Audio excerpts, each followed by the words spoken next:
Tudo na graça e na paz de Jesus. Diga para quem está perto de você aí, foi Jesus que te trouxe aqui. Amém? É motivo de alegria estarmos aqui nesta noite de segunda-feira para juntos glorificar o nome daquele que vive e reina para sempre. O nome dele é Jesus. Digam amém. Quero agradecer ao pastor Alexandre. Eu já estive aqui há algum tempo atrás. A igreja estava em plena reforma. E graças a Deus, quando a obra de Deus, quando Ele aprova, ela vai de vento em popa. Amém? Em nome de Jesus, agradecer ao presbítero Adeilton pela oportunidade, missionária Mércia, que tem sido também de suma importância para nós ali da igreja Casa da Bênção, conhecido nas redes sociais por ICB José Pinheiro. Amém? Então hoje, segunda, e a igreja está numa campanha, e eu louvo a Deus por todos aqueles que estão aqui nesta noite. E o tema da campanha é clamor e avivamento. Diga comigo, clamor e avivamento. Amém? Clamor e avivamento. E quando a proposta, o convite que foi lançado, eu estava meditando, orando se ministraríamos sobre clamor ou se ministraríamos sobre avivamento. Lógico que estão interligados, porque quando se clama, o avivamento acontece. E nós que somos pentecostais, nós estamos literalmente associados ao clamor, porque o clamor gera avivamento. Digam amém. Com certeza todos que estão aqui nesta noite trouxeram as suas Bíblias. Trouxeram? Então levanta ela aí, olhando para ela, diga: esta é a verdadeira, inerrante, infalível palavra de Deus. Ela é a verdade que o mundo precisa ouvir. Eu amo esse livro. Deixar a Bíblia não é pecado. Talvez um dia você veja até mão do padre, sabe onde ele passou, né? Então, deixar a Bíblia, abraçar a Bíblia não é pecado, porque ela não contém, como falamos aqui, ela é a palavra de Deus. Diga comigo amém. Repita assim comigo: uma igreja avivada. Queridos irmãos e irmãs, eu quero ser breve. Eu não sou que está pregando por mais de horas, não entendo que a palavra tem que ser rápida, direta e objetiva. RDO. Amém? Muitos já ouvimos aqui nessa noite, desde o primeiro momento em que esse culto abençoado começou. E com certeza aqueles que já tiveram aqui, Deus nos usou através do seu Espírito para ainda mais edificarmos a nossa vida e mostrar diretamente através de cada expressão o que Ele deseja. E o que Ele deseja é uma igreja avivada. O que Ele deseja é que cada homem, mulher, moça, rapaz e até criança possam literalmente viver um avivamento. Diga glória a Deus. O avivamento está longe daquilo que agora há pouco foi falado lá fora, no Parque do Povo, como é um costume tradicional e cultural de Campina Grande. Eles estão ali no momento deles, mas ali não é avivamento. A tradição junina, forró, as bandas, as apresentações por algum momento trazem para as multidões e multidões algo que é superficial, mas em Jesus nós temos algo que é eterno. Porque quando a chama é acesa em nossos corações, não dependemos de datas para nos alegrar, não dependemos de datas para prestar festejar, porque o avivamento nos faz ser alegres em todo o tempo e o tempo todo. Nas dificuldades a gente ri. Quem aqui não já parou diante de uma dificuldade e começou a sorrir por si mesmo? Que talvez alguém olhou sem entender, presbítero, dizendo: eu não entendo, você está passando por algo tão terrível, eu estou te vendo sorrindo. É a chama do avivamento. Crente, igreja avivada, mesmo em tempos de tempestade, de vendavais, de perseguição, de luta, ele consegue sorrir. Então sorria para quem está perto de você aí. Abra esse sorriso colgate e diga: você tem a chama do avivamento. Aleluia! Nós vamos ouvir aqui nesta noite. Diga um amém. Porque muito se fala de avivamento, porque se canta sobre avivamento, se prega sobre avivamento, se estuda sobre avivamento, mas a pergunta é da prática: o que é o avivamento? Alguém pode ter muitas interpretações, mas a Bíblia diz que a primeira é que o avivamento é uma promessa. O avivamento é o quê? É uma promessa. E quando nós falamos de promessa, quando ela é nos dada, ou quando ela é nos revelada, ela é cumprida. Aleluia! Ela é o quê? Toda a promessa que Deus revelou a nós, que Deus mostrou a nós, ela é cumprida. E se eu parar aqui nessa noite em dicionário claro e perguntar a cada um dos irmãos, desde os primeiros lugares até os últimos lugares, passaremos a noites, ou melhor, noites e noites aqui, e cada um podendo dizer o que Deus um dia usou alguém, ou pela palavra me revelou, ele cumpriu. E não foi uma, não foi duas, não tem como enumerar, porque ele cumpre. Esse Deus e suas promessas tem um tempo determinado, tem a hora determinada. Promessa não tem tempo de validade. Promessa não tem o quê? Tempo de quê? A roupa que eu estou usando, essa camisa nova de classe que eu ganhei, ela tem prazo de validade. A calça, a saia, a bolsa, o sapato que nós temos tem tempo de validade. Um dia, uma certa vez, eu não usava um determinado tipo de sapato e fui no guarda-roupa, peguei aquele sapato, saindo de casa em direção à igreja. E de repente, quando eu dou 8 passos na rua, eu já estou sem o solado no sapato. O solado ficou para trás. Quando eu senti, cadê o solado? Eu estava sentindo os pés no chão. Porque tudo nessa vida tem prazo de... na alimentação, do mesmo jeito, no vestuário, no perfume que você usa. Tem gente que é tão preso a não gastar perfume que ele chega até o prazo de validade. A minha esposa tem essa dificuldade. Eu digo para ela: pastora Lene, use o perfume. São vários que ela tem, porque mesmo apesar de ter álcool, de ter conservantes, tem prazo de validade. Tudo nessa vida, mas as promessas de Deus não. Elas se cumprem, elas são eternas. E esse Deus está aqui nesta noite, com muitas promessas para cumprir na minha e na sua, na nossa vida, como já tem cumprido nesse abençoado ministério.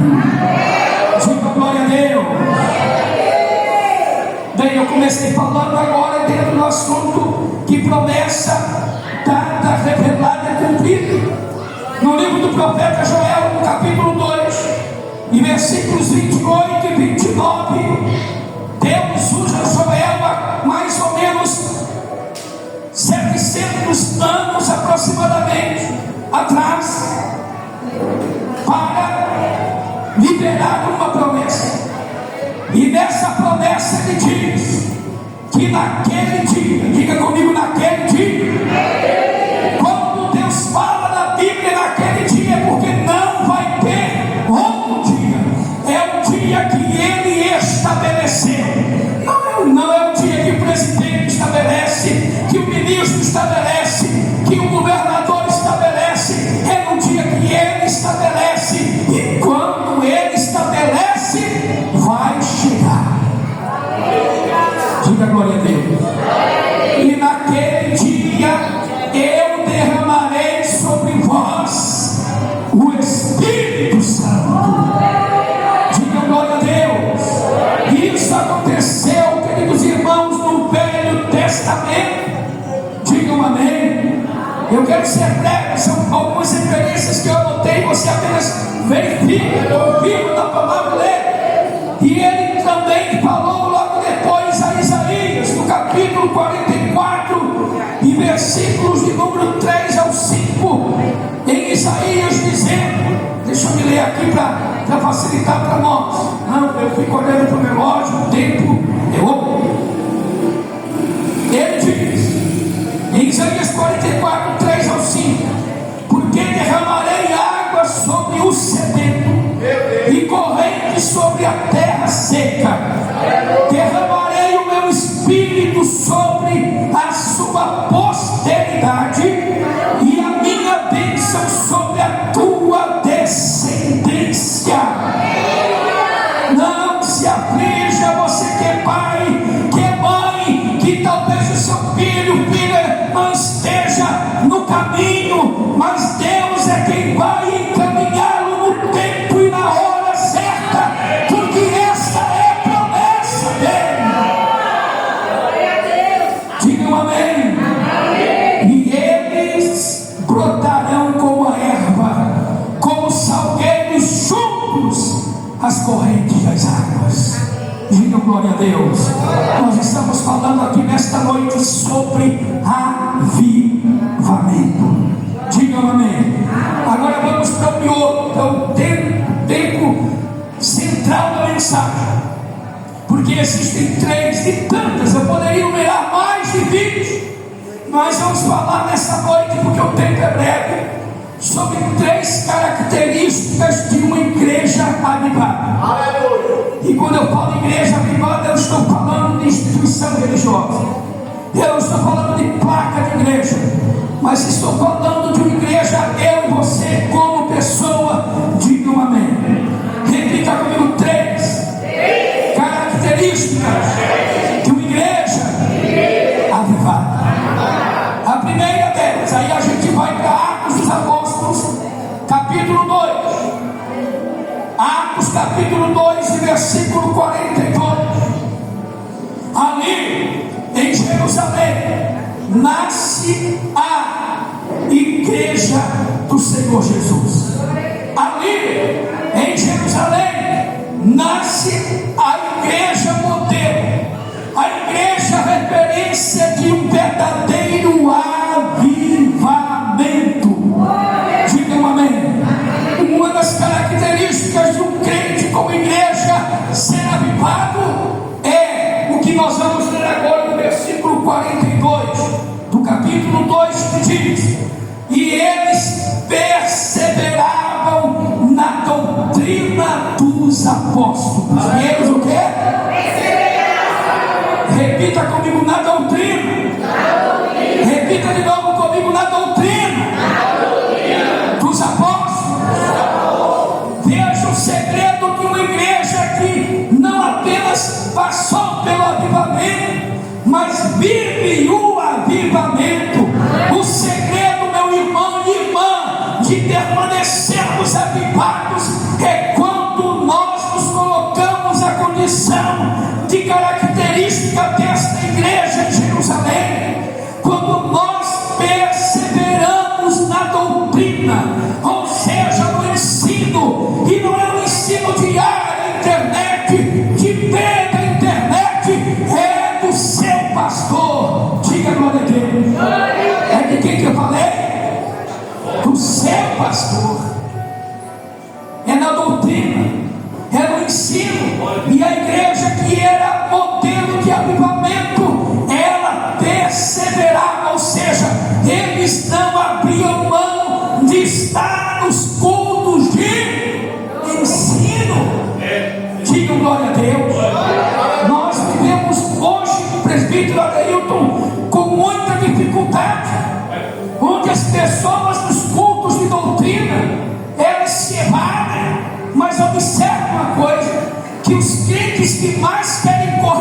verdadeiras pessoas são aqueles que não estão nos cultos de doutrina.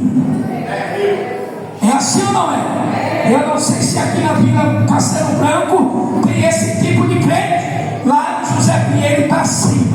É gente que não participa de culto de doutrina, é gente que não participa de culto de ensino, não ouve os ensinamentos bíblicos através do seu pastor, mas na hora de corrigir alguém, quer ser o primeiro da fila, diga misericórdia. Um crente avivado, como igreja, ele persevera. Em outras palavras, ela sempre está ligada, atenta ao dia que se chega para o ensino da palavra de Deus. Bem-aventurado é aquele, ou mais do que feliz é aquela que medita na palavra de Deus. Diga amém. Aquele que ouve e obedece é como aquela casa que é construída sobre a rocha. Os ventos sopram, as ondas batem forte e elas permanecem de pé. Sabe por que você está de pé?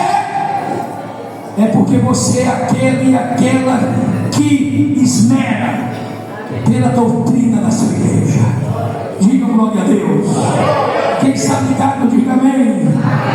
Uma das coisas que eu mais admiro quando eu convido pessoas, principalmente da Assembleia de Deus, para estar conosco ali na nossa ICB José Pinheiro, e a maioria são itinerantes. Sabe qual é a conversa que temos? Pastor, eu estou liberado para ir, seja cantando, pregando, testemunhando, eu estou liberado para ir, porque o meu pastor só exige que eu pelo menos esteja no culto de quê? No culto de quê? De doutrina. Eles não abrem mão de estarem sendo doutrinados, e esse é o segredo para que você se mantenha como um crente, como igreja avivado. Diga glória a Deus. E eu admiro muito, isso é respeitável, diga amém.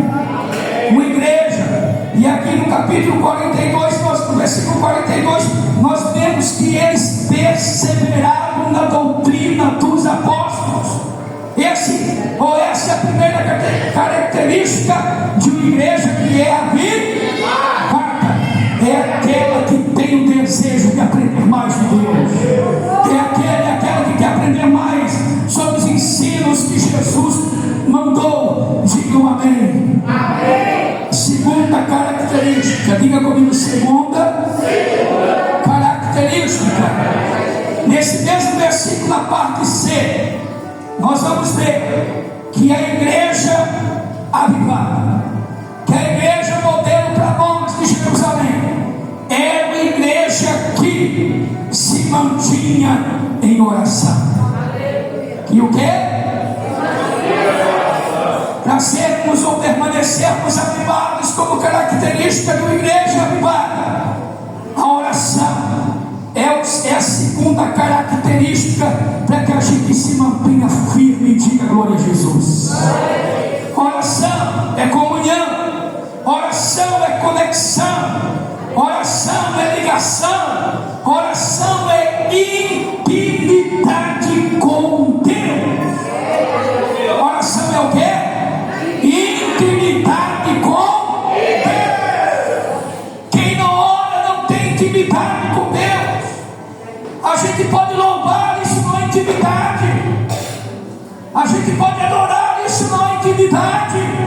A única intimidade que temos com Deus é através da oração. Digam aleluia. Aleluia. Quer manter uma vida de avivamento como igreja do Senhor? Não perca o foco. Continue orando, porque orar é ligação de meta. Não tem intermediário, é coisa sua para com Deus. Digam amém. Mas hoje nós temos uma grande leva daqueles que como igreja são crentes chamados 6 horas. Lá no José Pinheiro, às vezes eu estou na igreja pela manhã ou tarde ali na frente, e de repente passa um, passa outro, dizendo: pastor, e eu digo: como é que você volta? Quando é que você vem aqui para participar de um culto, de uma campanha que começamos? Ah, pastor, a luta está grande. Ah, pastor, a dificuldade é enorme. E eu queria que vocês, olha, 6 orassem por mim. É o crente 6 horas. É o crente que só vive pedindo para que a gente fique orando por ele. Diga misericórdia.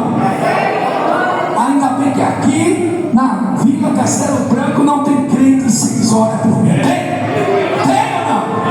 Graças a Deus. Deixa eu estudar com o Zé Pinheiro mesmo. Mas irmão, quando se ora muito, alguém já disse: quem ora muito tem muito poder. Repita para quem está perto de você: se você ora muito, você tem muito poder. Se você ora pouco, você tem pouco poder. E se você não ora, você não tem poder de nada. O diabo deita e rola na sua vida. O diabo faz o que acontece na sua casa, no seu trabalho, na sua família. Mas se você ora, ele treme. Se você ora, ele estremece. Se você ora, ele não suporta. Porque na sua boca sai poder. O poder do nome de Jesus está numa igreja que mantém a sua vida em oração. Diga glória a Deus. A pergunta que eu faço é simples: você ora?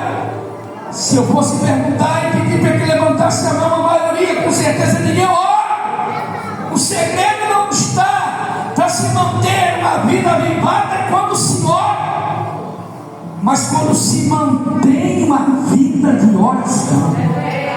Eu vou repetir de novo. A maioria das pessoas dizem: eu oro. Orar, todo mundo até pode orar, mas o segredo de ser e permanecer avivado, como característica de uma igreja avivada, é se manter em oração. E Daniel 3 vezes no dia. Quantas vezes? Quantas vezes? Você foi na internet quantas vezes hoje? Você foi para o seu zap quantas vezes hoje?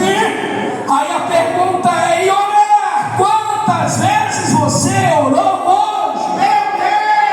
Manter uma vida de oração é estar, em outras palavras, como Enoque, andando com Deus e Deus andando com você. Diga glória a Deus. Jesus está aqui. Quem ora, vence. Quem ora, essa é a frase do nosso saudoso fundador, apóstolo Doriel de Oliveira, o nosso pai na fé, que há 61 anos atrás, em meio à ditadura militar no Brasil, ele começou a obra chamada ICB, a Igreja Casa da Bênção, uma praça pública lá em Belo Horizonte, em Minas Gerais, onde o púlpito eram 2 caixotes de cebola, na companhia da esposa apenas um acordeon, um pequeno caixa de sufrão, horrível, mas era o que tinha. E ali a obra começou a ser feita e ganhou o Brasil. Onde em todos os estados dessa federação tem Casa da Bênção. Diga glória a Deus, porque ele disse que quem ora vence. Diga para quem está perto de você que se você ora, você vence. Amém? A igreja de Jerusalém tinha essa característica que a gente está vendo aqui no versículo 42 de Atos: e perseveravam na doutrina dos apóstolos, na comunhão do partir do pão e nas orações. Irmãos, olhem bem para mim. Tem gente que às vezes tem dificuldade, somos seres humanos, de em determinada fase, momento da vida, você até conseguir orar sozinho. E aqui você vê o modelo de quê? De que eles procuravam sempre estar juntos, porque se alguém está fraco,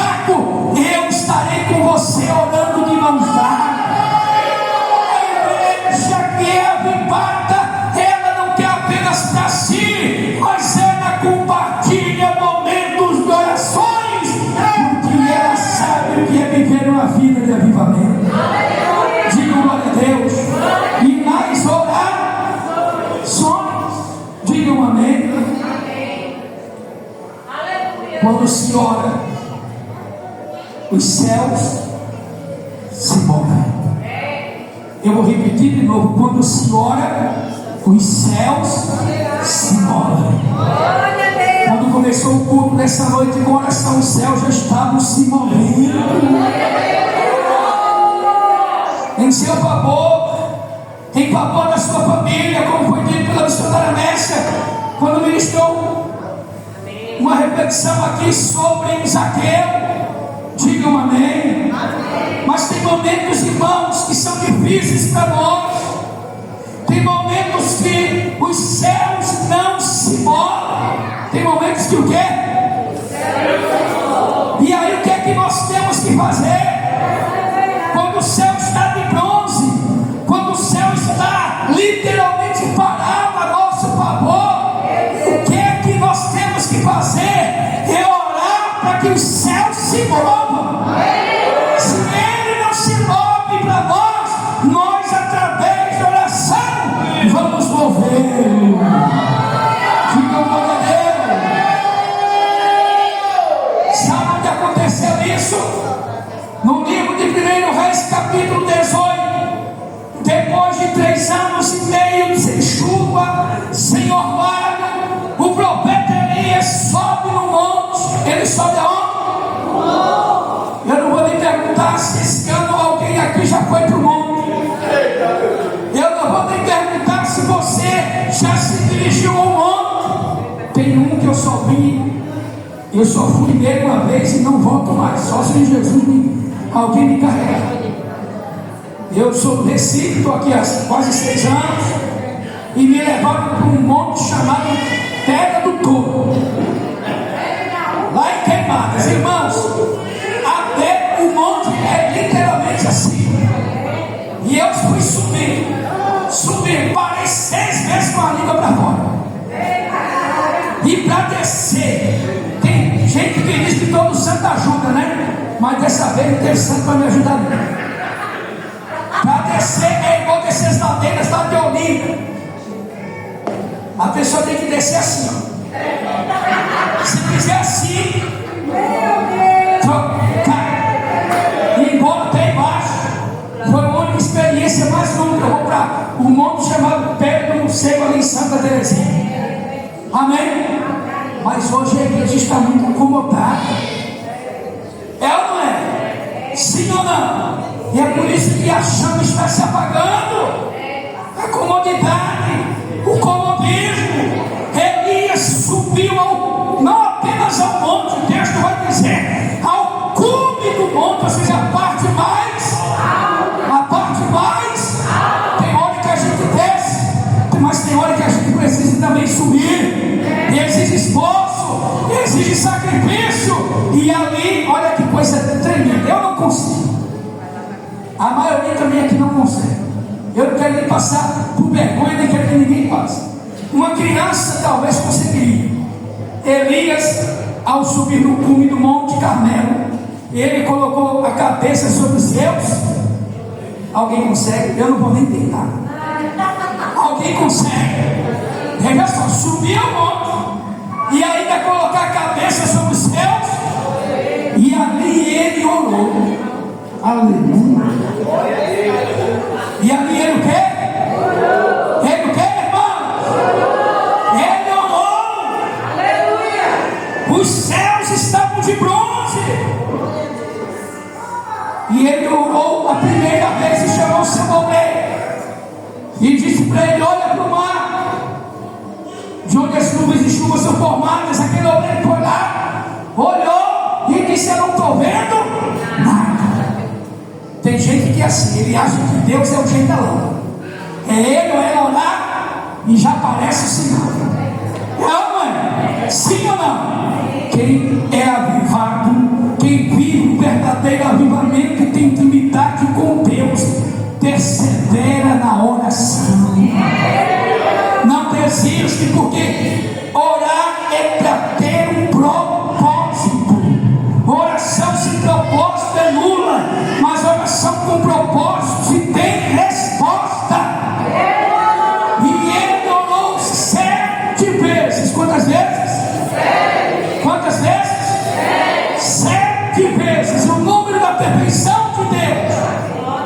7ª vez ele pergunta ao moço, e o moço diz o que para ele? Foi quando os céus se moveram. Foi quando os céus se moveram. Não desista de orar. Continue no propósito, porque os céus que parecem de bronze sobre alguma área da sua vida ou da sua família, eles serão rompidos através da sua oração. O moço disse: eu estou vendo uma pequena nuvem. Ele não via antes nada, mas agora ele disse: o que eu estou vendo? Eu estou vendo. É o suficiente para o milagre. Vou repetir de novo: é o suficiente para um grande milagre. Uma pequena nuvem. E olha que ela deu origem a um hino que é cantado na nossa igreja vez por outra, que já foi tema de campanha também lá na nossa igreja, que diz: eu vejo uma pequena nuvem do tamanho da mão, e este é o sinal, aleluia, e a chuva desceu. A história foi mudada através de uma oração intercessória, uma oração que literalmente moveu os céus. Diga glória a Deus. Porque ela tinha propósito. Ela tinha o quê? Uma igreja avivada. Um crente avivado, ele sabe o poder que ele tem na boca. Não é de murmurar, não é de reclamar, mas é de orar. É de oração. Diga glória a Deus. Essa é uma das armas infalíveis de uma igreja avivada. Diga um amém. Pastor Luciano, mas como eu posso ver como característica essa que o tema é mais profundo, é mais longo? É quando Pedro foi preso. É quando Pedro foi preso. Em Atos capítulo 12 e versículos 5 ao 7, você vai ver ali que quando a igreja de Jerusalém percebeu que o seu pastor, percebeu que o seu líder estava preso, algemado, trancado, não questionaram o porquê da prisão. Hoje as mídias sociais, as pessoas ficam à espreita para saber o que acontece com um homem ou uma mulher de Deus. É assim, não é? É ou não é? Para destruir a imagem daquela pessoa. Tivemos a semana passada um pastor que há algum tempo não tinha ido ministrar conosco na campanha da sexta-feira. Eu não sabia do fato. Ele havia sido preso e havia descido até para o Serrotão, até que fosse achado nele inocência. Ele ali sofreu. Ele contando, a gente ficou assustado, com o que ele estava falando para nós como testemunho. E no frigir dos ovos, ele disse: Deus ali me disse, eu permiti que você chegasse aqui para o meu propósito. Digam glória a Deus. Muitos questionaram a verdade. As facções passaram literalmente a querer saber a verdade a respeito dele, e descobriram a verdade. Descobriram que ele era um pastor de igreja ali no Jardim Paulistano. Descobriram que ele era um homem de família e um trabalhador envolvido literalmente com a obra, independente das questões advocatícias. E sabe o que aconteceu no presídio? Ele pôde ministrar em quase todas as celas. E homens que estavam ali, os corações foram quebrantados. Digam glória a Deus. Quem está ligado, diga amém. Atos capítulo 12, versículos 5 ao 7 diz assim: de sorte que Pedro estava preso em uma prisão, guardado, porém a igreja fazia o quê? A igreja fazia o quê? Contínua oração contínua.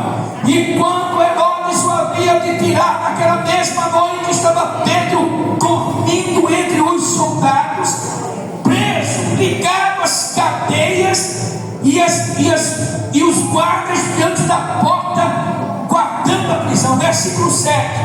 E aí sobreveio o anjo do Senhor. Aleluia. E aí sobreveio o anjo do Senhor. Aleluia. E resplandeceu uma luz na prisão. Prisão é lugar de treva. Prisão é o lugar que o diabo e os demônios tomam conta. E o anjo veio e as trevas se dissiparam. Diga glória a Deus. E tocando em Pedro, o despertou, dizendo: levanta, te apressa. E caíram as cadeias das suas mãos. E caíram as cadeias, as correntes, as amarras da sua mão. Queridos irmãos, não tem cadeia, corrente, nem tem cela, não tem prisão que resista o poder da oração do Igreja Avivada. Diga glória a Deus. A Igreja Avivada, ela ora, ela é contínua. Essa é uma das características de uma Igreja Avivada. Diga glória a Deus. Agora, a terceira característica para a gente deixar nessa noite: a igreja, quando ela é avivada, ela está sempre pronta para a obra missionária. Aleluia. Eu vou falar de novo porque eu estou no ministério que é o número 1 no Brasil em obra missionária, é a Assembleia de Deus. Mas está bem que tem, é o seguinte, da casa da vez que eu dando glória. Você não entendeu? Esse ministério que você faz parte é um ministério que é pioneiro em obra missionária. Eu desconheço qualquer outro ministério que seja mais empenhado em missões. E eu não estou aqui para fazer média, não. Eu não estou aqui para fazer média com o pastor Alexandre, com esse ministério, com vocês, não. Eu estou falando do que é fato, do que é verdade. A Assembleia de Deus, ela é pioneira e empenhada em missões. Diga um amém. A igreja, quando nós vemos uma igreja avivada, é uma igreja que é empenhada nas missões. Diga glória a Deus. Porque ela não olha para si mesma, ela olha para quem está lá fora. E eu vou repetir de novo: ela olha para quem está lá fora. Diga um amém. Igrejas ou ministérios que só vivem para si, por si dentro, não são avivados. Não são avivadas. Mas uma igreja avivada como a de Jerusalém e como a Assembleia de Deus é um ministério que olha para fora, para a necessidade da alma de quem tanto precisa. Diga glória a Deus. Eu nunca vi, e repito de novo, não é que não tem, até o meu ministério tem, mas o empenho é em hospitais, é em manicômios, é em presídios, é nas ruas, é nas praças, é nas avenidas, é nos becos. Essa obra que é de avivamento é uma obra missionária. Diga glória a Deus.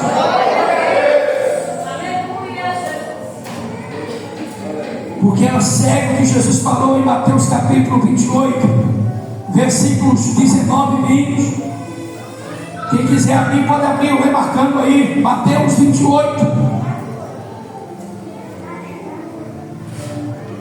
Portanto, ide. Olha aqui o que a igreja avivada de Jerusalém obedecia. Portanto, ide e ensinai a todas as pessoas, a gente. A igreja, como tentam fazer na mídia afora, tentem a chamar a nós de religião exclusivista. Mas o verdadeiro evangelho pregado na Assembleia de Deus, da Casa da Bênção, pelo qual faço parte, não é um ministério exclusivista, mas é um ministério inclusivista. Digam aleluia.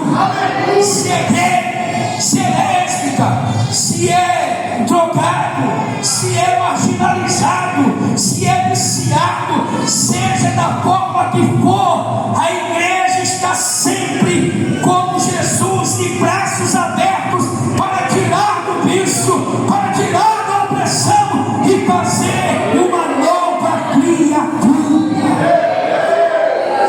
Este é o lugar, quando eu digo este, não é apenas o local, pastor Alexandre, mas em todo o Brasil e mundo, onde mais existe ex.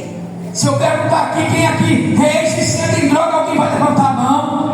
Se eu perguntar aqui quem era ex-cachaceiro, vai levantar a mão. Se eu perguntar aqui quem é ex-prostituto, vai levantar a mão. Aqui, se eu perguntar quem é ex-presidiário, vai alguém levantar a mão. E quem é que tira da sociedade esse peso? É a igreja que vive um verdadeiro avivamento missionário.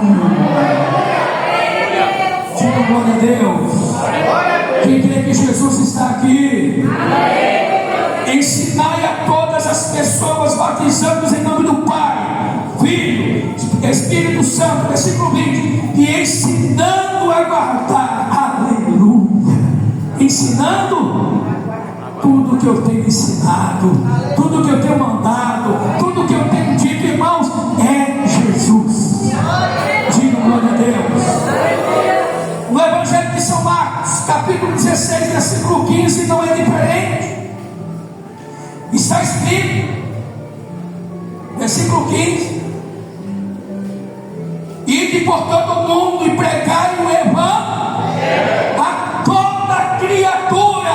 O evangelho de avivamento que nós cremos e confessamos é inclusivista, a todos que queiram ouvir. Diga glória a Deus. Diga aleluia.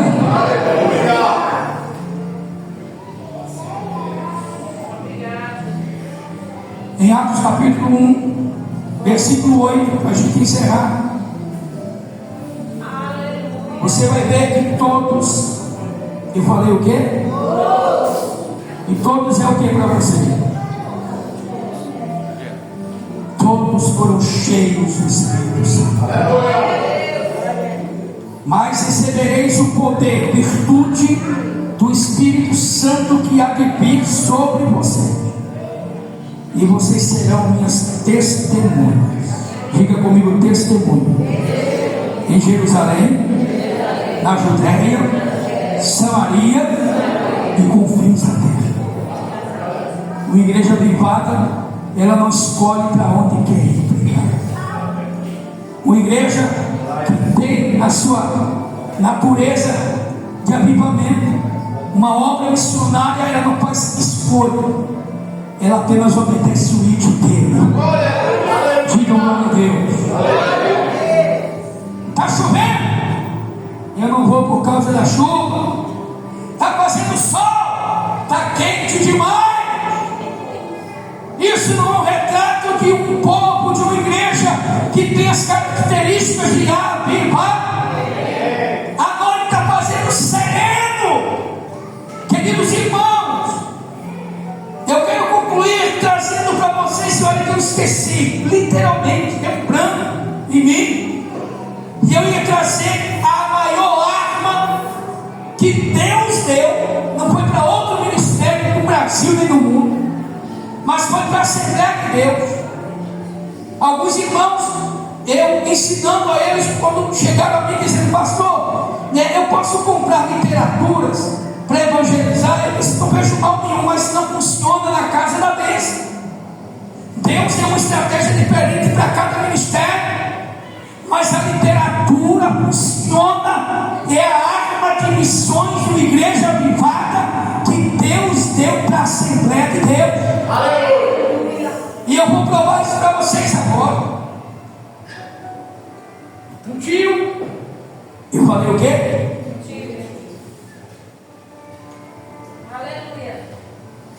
Comprou algumas literaturas e marcou com seu sobrinho, de apenas 6 anos para 7 anos de idade. Disse para ele, olha, sábado Eu não estou trabalhando, então eu vou sair com você para nós evangelizar.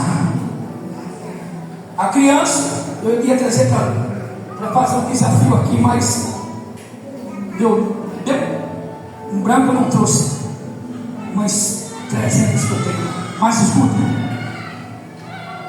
E chegou o sábado, a criança é o pobre, menino você sabe, né? Se prometer qualquer coisa, pica no pé até o resolve, é ou não é? Mas aí o tempo fechou, começou a garoar e daqui a pouco estava chovendo, a chuva era intensa. O tio olha para ele e diz: olha, meu sobrinho, hoje não vai dar, está chovendo, não vamos sair para evangelizar. Mas o menino insistiu, dizendo: tio, veja como é de Deus esse mistério que apareceu aqui na minha mão agora. Eu quero ir, me dê algumas nem que eu faça aqui no quarteirão onde a gente mora. Eu vou ser rápido, e menino é rápido mesmo. O tio relutou, mas terminou aceitando. Amém? Aquela criança, aquele garoto de 6 para 7 anos saiu, passando pelo quarteirão, e de porta em porta ele saía colocando pela flecha, ele saía colocando onde coloca a carta, uma literatura. Tinha casa que tinha campainhas, e ele pegou e apertava as campainhas incidentemente para que alguém saísse e recebesse. Frio intenso, todo molhado, mas protegendo as suas literaturas. Digam amém. Chegou no fim da rua, naquele quarteirão, e ali tinha uma casa, e ali ele insistiu em tocar a campainha, e alguém não ouviu ou não deu resposta, e ele pegou aquela literatura como essa que está aqui. Vejam, irmãos, como é de Deus. Temos várias aqui, mas essa irmã abençoada me deu logo essa aqui, que tem como tema a última oportunidade. A pessoa ouviu lá no fundo, porque estava na parte de trás da casa, e ela estava preparando uma forca para se suicidar. Vocês estão ouvindo, irmão? Ela preparava uma forca para se suicidar. Chegou, o menino já tinha saído, e aí ele olhou e viu debaixo dele, pela parte da porta, a literatura. E quando ele pega a literatura, talvez possa ter sido como uma dessa. Essa é a última oportunidade que você tem. Essa é a última chance que você tem. Aqui temos vários temas. Deus sempre te amou. A sua alma tem fome de quê? Eu não sei qual foi o tema, irmãos e irmãs, o título daquela literatura, mas aquela literatura fez com que aquele homem se dobrasse aos pés, de joelhos diante de Jesus, desistisse do suicídio, e na semana seguinte ele procurou, porque atrás tinha um carimbo da igreja, participou do culto, e na parte final ele levantou a mão pedindo a alguém uma oportunidade. Quem estava dirigindo o culto, sem o conhecer, disse: irmão, que ele disse: eu tenho um testemunho para contar. Que testemunho é esse? Ele disse: na semana passada eu estava pretendendo, coloquei até uma corda na minha casa, eu estava angustiado, eu estava desesperado, eu não via saída nem solução. Ouvi um barulho sonoro da campainha da minha casa. Quando eu me dirigi, não tinha mais ninguém. Eu só vi apenas. O que é isso aqui? O que é isso aqui? Uma literatura. Essa literatura dizendo que eu tinha uma oportunidade. E quando eu li o texto, o meu coração se quebrantou. O desejo de suicídio foi embora. Eu me rendi a Jesus, e eu louvo a Deus por alguém que eu não sei quem é, foi usado para que eu alcançasse a salvação. Diga glória a Deus. disposto, meu irmão, a sair em dia de chuva, quando tudo se mostra o contrário, para você cumprir a missão de um povo ou de uma igreja que olha para quem está lá fora. Se você fizer isso, almas se renderão a Jesus. Deus usou aquela criança com a simples literatura para tirar alguém que seria literalmente lançado por atentar pela sua própria vida ao profundo abismo. Uma terceira característica que a gente para por aqui de uma igreja missionária é que ela tem um desejo ardente de evangelizar. Glória a Deus. E não ficar apenas participando, que não tem errado, de grupos, de departamentos, de ser louvado, ele fica, e como ele fica, mas de olhar para quem está lá fora, carente, sedento do Evangelho de Cristo. Deus me trouxe aqui nessa noite, depois de tantos anos, ou de alguns anos, para dizer para você: Deus quer contar com essa característica em você como sua igreja. Como a igreja de Jerusalém, que rompia fronteiras, que rompia barreiras, para mostrar que vale a pena servir a Jesus. Digam glória a Deus. A igreja de Jerusalém é o modelo que nós temos como crentes cristãos, de uma igreja que viveu, que permaneceu avivada no avivamento, e que o Espírito Santo nos ajude, e que Deus abençoe a todos. Eu sou grato por essa vida oportunidade.